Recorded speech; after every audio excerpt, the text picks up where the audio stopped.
mighty strange.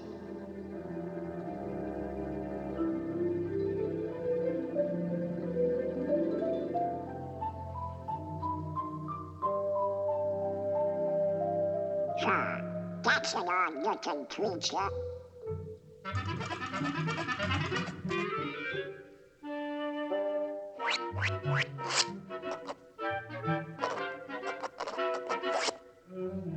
What kind of a crazy place is this?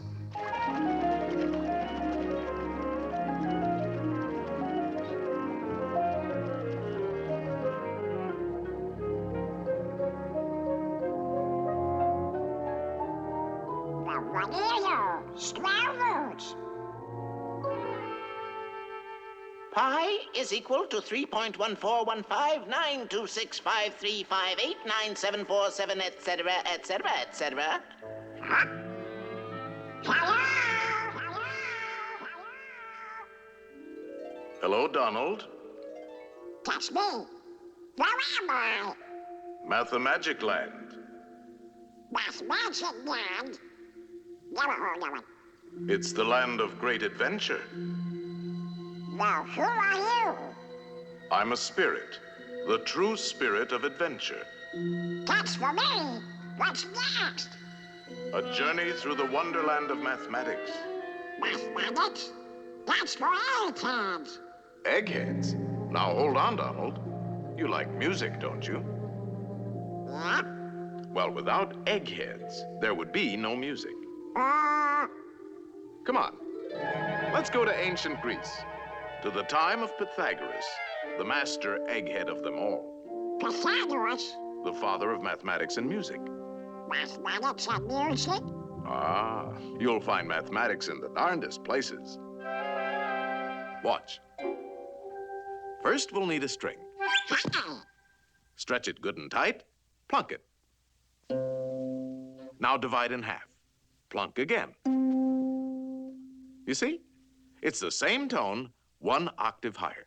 Now divide the next section. And the next.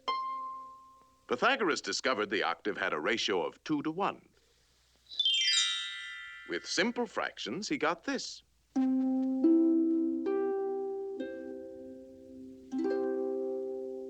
And from this harmony in numbers developed the musical scale of today.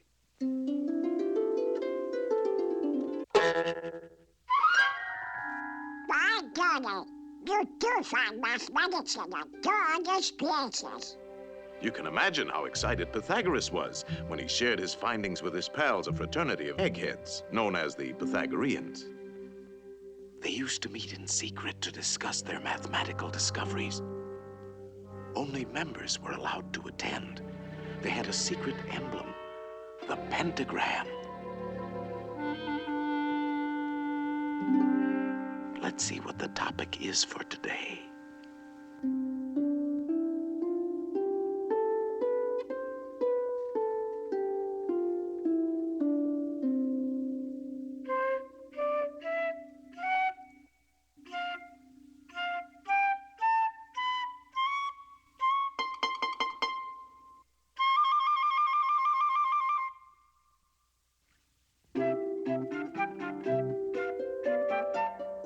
What's going on? It's a jam session.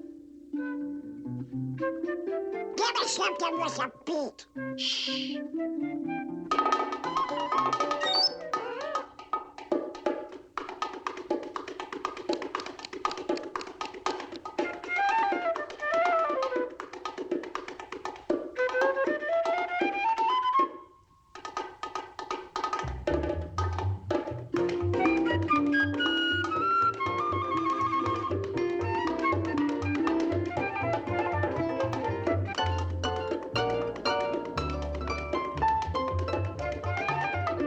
So from these eggheads, the Pythagoreans, with their mathematical formula, came the basis of our music of today.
Oh, boy, put it down.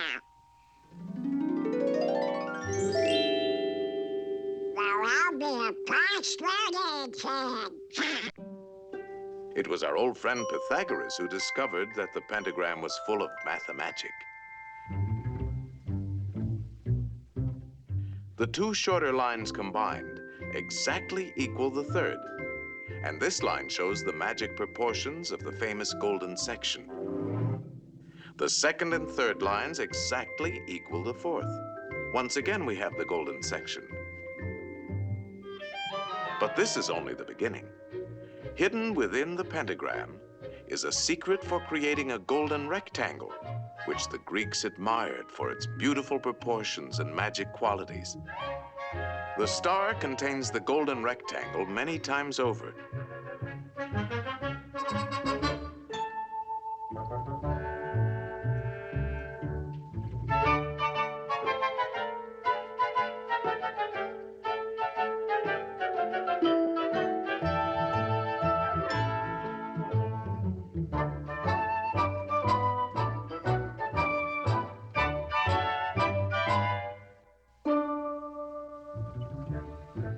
It's a most remarkable shape. It can mathematically reproduce itself indefinitely.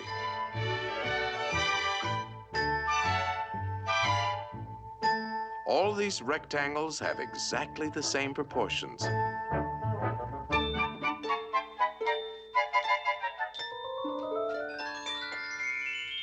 This figure also contains a magic spiral that repeats the proportions of the golden section into infinity. To the Greeks, the golden rectangle represented a mathematical law of beauty. We find it in their classical architecture. The Parthenon, perhaps one of the most famous of early Greek buildings, contains many golden rectangles.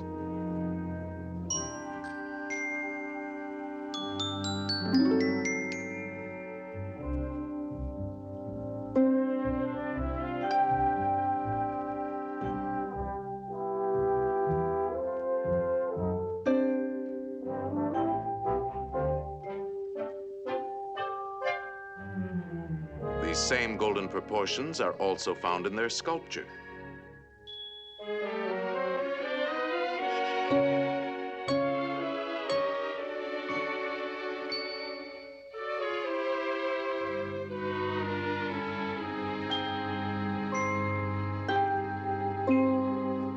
In the centuries that followed, the golden rectangle dominated the idea of beauty in architecture throughout the Western world.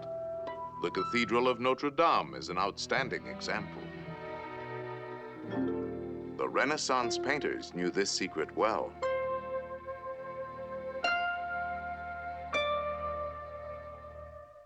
Today, the golden rectangle is very much a part of our modern world.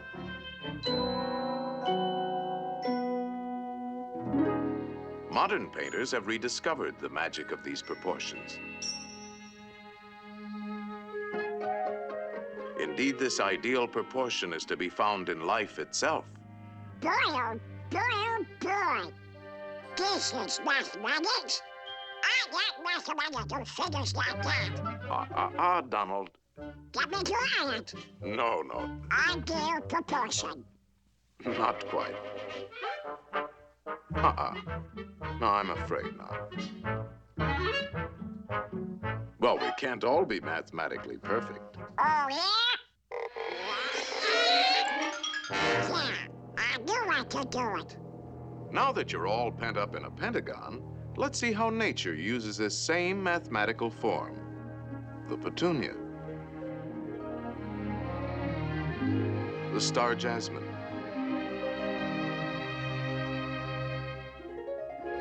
the starfish,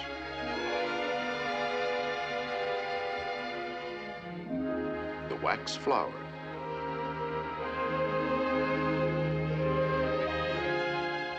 there are literally thousands of members in good standing in nature's Pythagorean Society of the Star.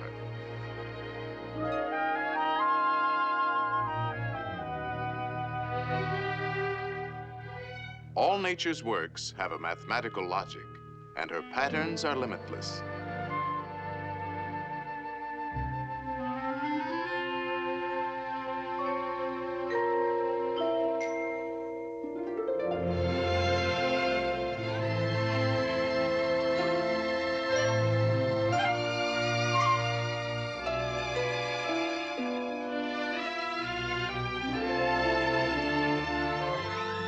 magic proportions of the golden section are often found in the spirals of nature's designs.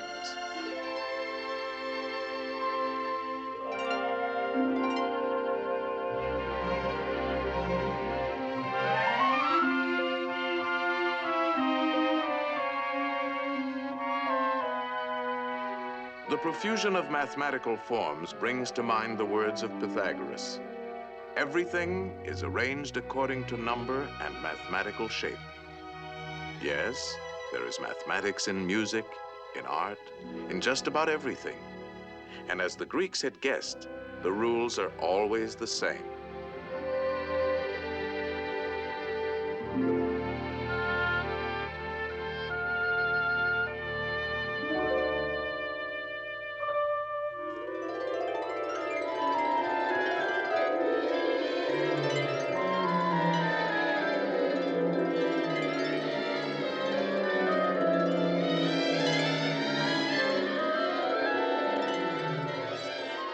Well, Donald, did you enjoy your geometrical journey? Gee, Mr. Spirit, there's a lot more to mathematics than 2 times 2. That's right, Donald. And you can find mathematics in games, too. Games? Oh, boy. Let's begin with a game that's played on squares. Checkers? No, chess. Chess? A mathematical contest between two minds. It's a game that has been enjoyed for centuries by kings and commoners. In fact, Lewis Carroll, a famous mathematician with a literary mind, used chess as a setting for his classic tale, Through the Looking Glass. Alice found herself face to face with a none too friendly group of chess pieces. Good heavens, what's this? Upon my soul, it appears to be a lost pawn. I'm no pawn. I'm Donald Duck. He says he's Donald Duck. Preposterous. Or it could be an Alice. Alice? No, no, no. It's a lost pawn. Lost pawn? Stop that pawn! Ow, Mr. Spirit! Ow, ow, ow.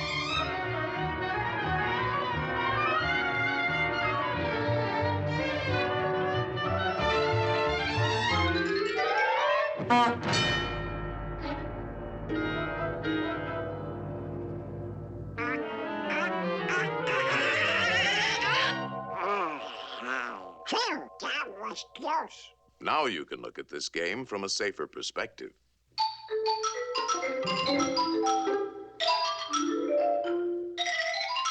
Chess is a game of calculated strategy, and since the board is geometrical, the moves are mathematical.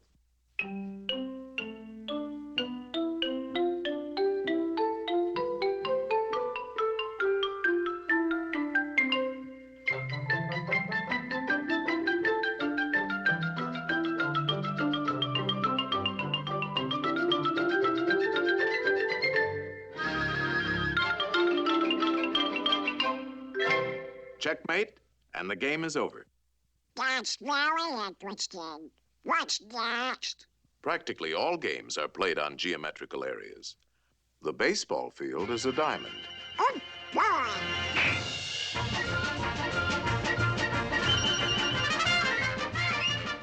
And without mathematics, we couldn't even keep score.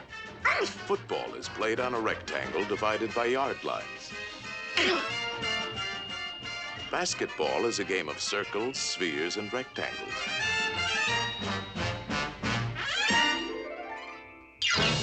Even hopscotch has its multiple squares.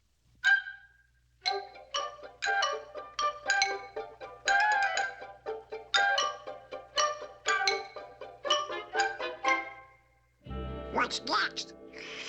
Tournaments? No, a mathematical game played on a field of 2 perfect squares, using 3 perfect spheres, and a lot of diamonds. In other words, billiards. Oh, boy.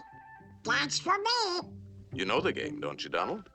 Of course. The cue ball has to hit the other 2 balls. Like this.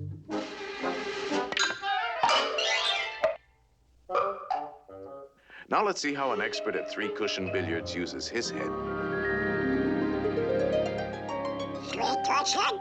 Yes, The cue ball not only has to hit both the other balls, but it must contact at least 3 cushions before it hits the final ball.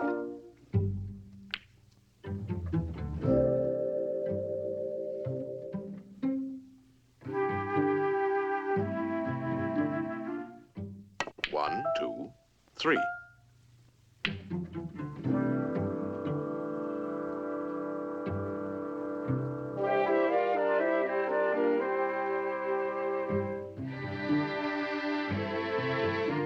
One, two, three.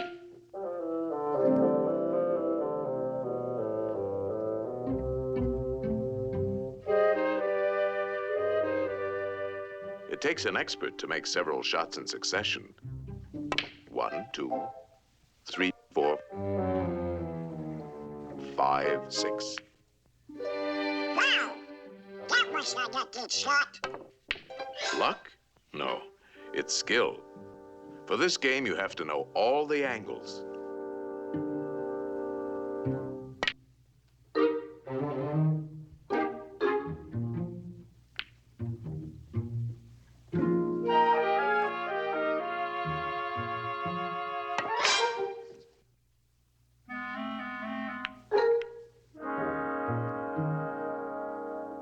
One, two, three, 4, 5, 6, 7.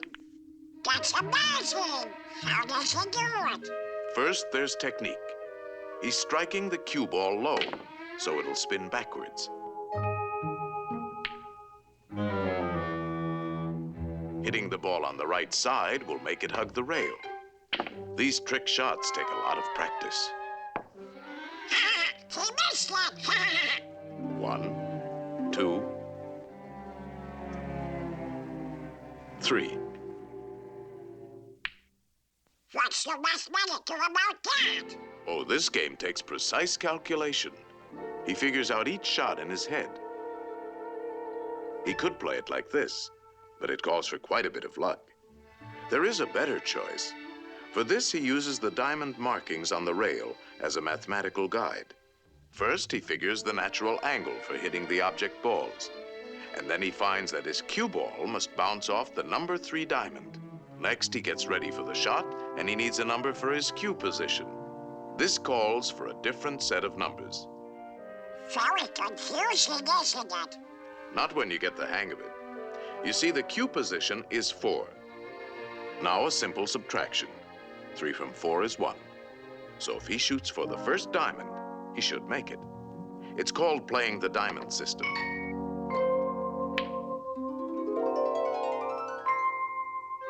Natural angle, 2. Cue position, 1.5, 2, 2.5, 3, 3.5. 2 from 3.5 is 1.5. So, shoot halfway between the first and second diamonds. There's nothing to it. Let me try. Let's see now. If I hit it here, it'll bounce there and, no, here. If I hit it here, 4.5 minus 3, 3.5 plus 4 added to 2, divided into 2. I guess I should shoot about here. No, Donald. There's no guesswork to mathematics. It's quite simple. Natural angle for the hit, 2. Cue position, 3.5. How much is 3.5 minus 2? 1.5.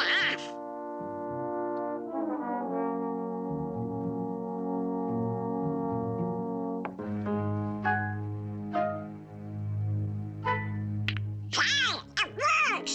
Oh boy! It's a 6! If I hit it here, 3.5 plus 4, 2, 4.5 minus 3, divided by 9, You're making it tough for yourself, Donald.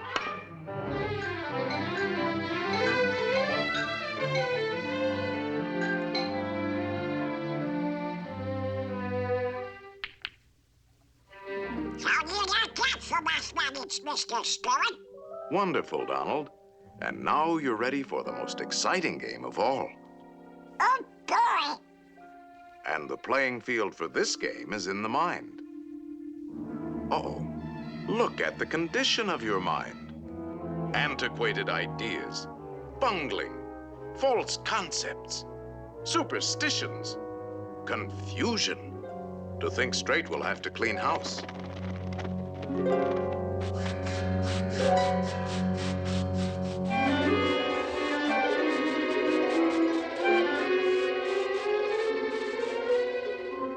There, that's more like it. A nice clean sweep. This game is played with circles and triangles. Think of a perfect circle. A perfect circle. Perfect circle. Perfect. Ah, put a triangle inside and turn it. Now spin the circle. And what have you got? A ball. Yes, a sphere. The shape of things is first discovered in the mind. Slice off the top, and we have a magnifying glass. That's right. A lens is a section of a sphere. All optical instruments are created through mathematics. You see, there's a lot more to mathematics than just numbers and equations. Let's get back to our circle and triangle. Roll it, and we have a wheel.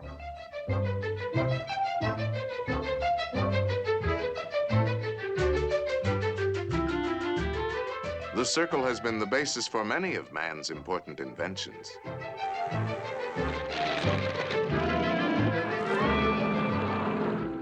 The mind can create the most amazing things. If we spin the triangle, we have a Cone. slice the cone. The cone is full of useful mathematical shapes. Slice it again. Slice it several times. The orbits of all planets and satellites can be found in the cone.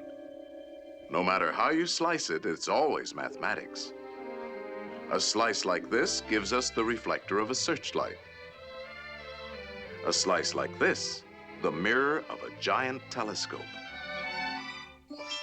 A line on a cone, and we have a drill. And a spring.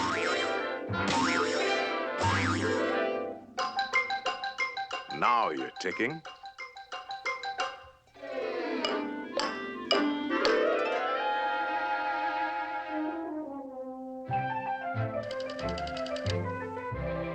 Number, please.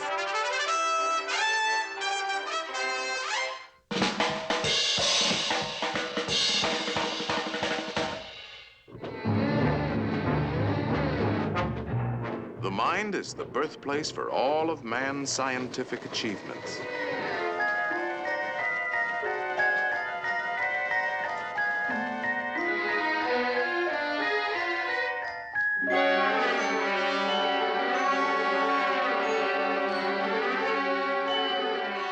The mind knows no limits when used properly. Think of a pentagram, Donald. Now put another inside, a third, and a fourth. No pencil is sharp enough to draw as fine as you can think, and no paper large enough to hold your imagination. In fact, it is only in the mind that we can conceive infinity. Mathematical thinking has opened the doors to the exciting adventures of science. I'll be doggone. I've never seen so many doors before. Each discovery leads to many others, an endless chain. What's the matter with these doors? Hey! These doors won't open. They're locked. Of course they are locked. These are the doors of the future, and the key is... Mathematics. Right. Mathematics. The boundless treasures of science are locked behind those doors. In time, they will be opened by the curious and inquiring minds of future generations. In the words of Galileo, mathematics is the alphabet with which God has written the universe.